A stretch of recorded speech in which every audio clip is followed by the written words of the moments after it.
Hello and welcome to Just One More Watch. Welcome today to the review of a brand new watch from a brand new brand, always a little bit more exciting than normal therefore.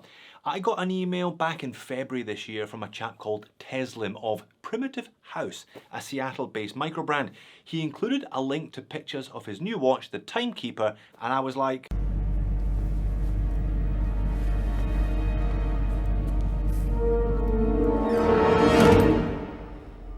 hello there. General Kenobi! And here we are, 3.5 months later, and I finally got one on wrist ready for today's review.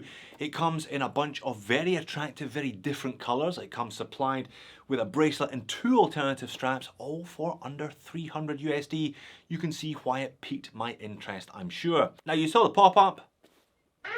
This video is sponsored by Primitive Haus. I will therefore, of course, leave a link in the description of the video to their website. You can have a closer look at this one for yourself there, or you can have a closer look at this one here if you continue to watch the video. Let's flip the camera and get on with it. Right, before I even get into the roll today, we're going to talk about colour, because I think colour is going to be probably the biggest determining factor as to whether people are into this one or not. So 5 colours are available. The Twilight Red is the one that they sent me, but you can see it's not just red. There's a touch of blue, there's a touch of green dotted around the dial and on that little small second hand also. Next up is White Dawn. Now this reminds me quite a bit of Fairer. This kind of use of a variety of slightly mismatched colours on the same watch, but everything just works. As you can see here, the white with orange hands, the blue ring and a green second hand. Dreamer's Black if you like black dial watches, though you're going to have to like white hands and a splash of pink. Remember folks, it takes a real man to wear pink. Horizon Blue with orange. Channel colours, blue and orange, there's a reason for that, they go really well together. And Green Smoke with yellow and a fume dial. Do you see what they did there? All the same price, all $260 US, excluding taxes, excluding shipping. That's why I quoted around 300 for this one today, depending on where you are in the world and depending on how quickly you want the watch.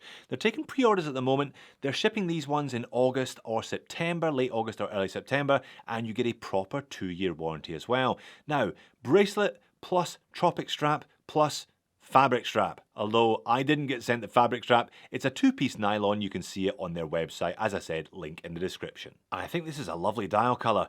Kind of reminds me of those old grape dialed Oyster Perpetual 39s. Similar thing here, there's a little dots, there's the 12 to 24 hour numerals on the outer edge. Very much like the dots on the Oyster Perpetual colour on that small second sub dial as well. So what are we actually dealing with? Well, I guess it's an everyday watch if your days involve a bit of colour. 38mm in diameter, 12.3mm thick, 44mm lug to lug, so nice and compact. 20mm between the lugs, tapering all the way down to 15.5, back up to 18 at the clasp. Sized up for me, 7-inch wrist, exactly where I expected it to come in, 129 grams. Flat sapphire crystal. Now there is a bit of AR undercoating here. My studio lights always look pretty strong, but there definitely is some anti-reflective.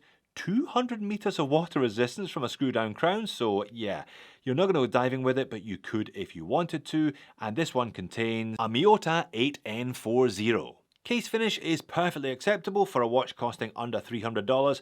Very fine horizontal brush to the mid case, and look at what they've done here. They've tried to trick your eye into thinking this watch is slimmer than it actually is by really shrinking that mid case. High polished fixed bezel, step bezel, nice bowl to the top where it meets the flat sapphire. There's a little frosted chamfer on the sapphire, nicely integrated. High polished undercut as well, and quite a protruding case back. So if you look at it from the side, they want you to think that the watch is only that thick, where in reality it's that thick. It does wear well though. 4 o'clock crown, screw down as mentioned, nice and grippy with the Primitive Haus hourglass etched into it. Bracelet and clasp, straight up Rolex Oyster copy, including glide lock clasp. You don't see these very often on watches that aren't Rolex lookalikes.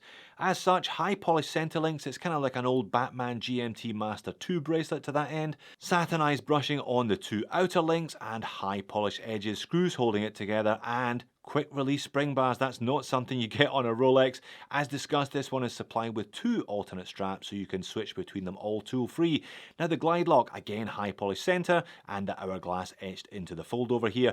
If you haven't used one of these, they are fantastic. You get a full 2 centimeters of adjustment. So ideally, you want to be getting up in the morning with it somewhere in the middle, giving you capacity to expand over the course of the day if it's hot, or if you jump in a pool or want a bit of extra grip, tighten it down to your wrist, you can do so. Very, very nice, although normally found on Rolex lookalikes. More on that later. Screw-on stainless steel caseback helping the watch achieve 200 meters of water resistance.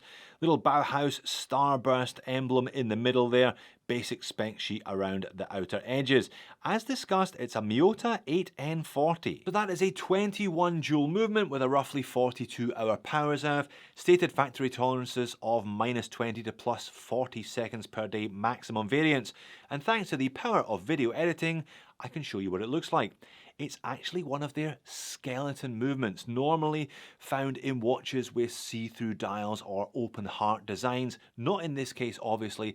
I guess that Primitive Haus wanted this movement because it has that small second complication. Anyway, not that you're going to take the case back off, but if you did, this is what you'd see. Alright, while we're outside, let's have a look at the dial and hands under macro lens. That is a gorgeous colour, kind of deep burgundy purple, not quite sure, but whatever it is, I like it, and I like the other small coloured accents as well. Now, Bauhaus, you're expecting clean and simple, and it's certainly legible, isn't it? They call this one a Type A, which suggests a Flieger. It also suggests that it should have the 1 to 12 numerals on the dial, and it kind of does. It has 0 to 11. They've gone for that 00 up there at the 12 o'clock, or where the 12 o'clock should be. But if you look beyond that, there's a nod to field watches as well, with a 12 to 23 in this case.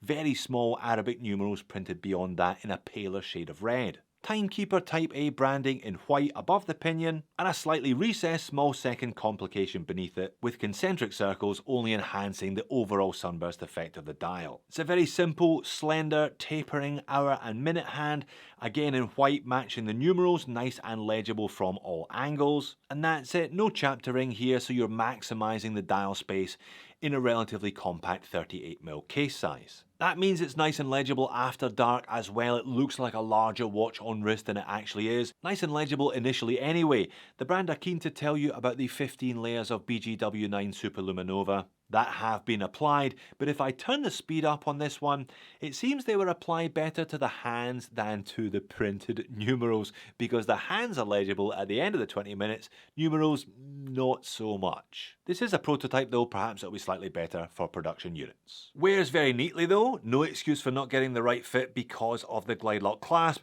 but as discussed, perhaps not quite as slim as they would like you to think it is, with that slim brushed mid-line to the case. Super legible though, big long white hands, white numerals against this twilight red colour variant.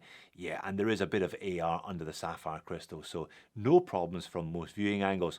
High polished centre links are going to scratch and scuff though. You can see I've already had a fair go at scratching the centre section of the clasp. Don't forget 2-piece nylon and a soft, flexible, comfortable tropic strap in with the box as well. Really tight fit, snug fit on these, but quick release spring bars. Not quite sure it colour matches, but it is nice and comfortable. And again, the hourglass logo etched into the matching hardware. Overhead legibility, excellent for a sub 40mm watch, thanks to those big long slender hands and the great contrast you get from white on burgundy. Do bear in mind that will not be the same for all the colour variants, so if legibility is important to you, then choose carefully. But it's time for the dreaded moans and niggles section, and I'm going to start by talking about the branding. New brand, first watch. I think they might have just overcooked it a little bit, perhaps not quite got it right. So this is a Timekeeper Type A Twilight Red by Primitive Haus. Where does Primitive Haus fit into this? Is the Timekeeper the name of the model? In which case, shouldn't that be somewhere else and it should be Primitive Haus on the front? It says by Primitive Haus on the back. Frankly, I'm glad it doesn't say Primitive Haus on the front, because I wouldn't want the word primitive anywhere near my watch, really. So yeah, maybe they need to refine that just a little bit for future models. I don't mind the logo, I don't mind Timekeeper, Type A, whatever, but Primitive, yeah, how does that fit into all of this needs to be clarified, I think. And the bracelet, as discussed, is a straight up off the shelf Rolex copy, including glide lock clasp. This is only the second watch I've seen with a glide lock clasp that has not been a Rolex lookalike. The first was the Varon Cheery that I reviewed late last year, and I'm still a bit conflicted. They're such nice clasps to use, they're a good size, good shape, and you get that on the fly adjustment like no other. But they're a little bit incongruous if the front doesn't match the back. Rolex, not Rolex. Rolex, not Rolex. And for a brand claiming that they focus on symmetry, it's a shame they couldn't have found a movement that allowed a small second complication but kept the crown at 3. Down there at 420 is not particularly symmetrical. Now, this Miyota 8000 series is a premium grade version. It had that skeletonized rotor. The whole thing is skeletonized, but it doesn't hack.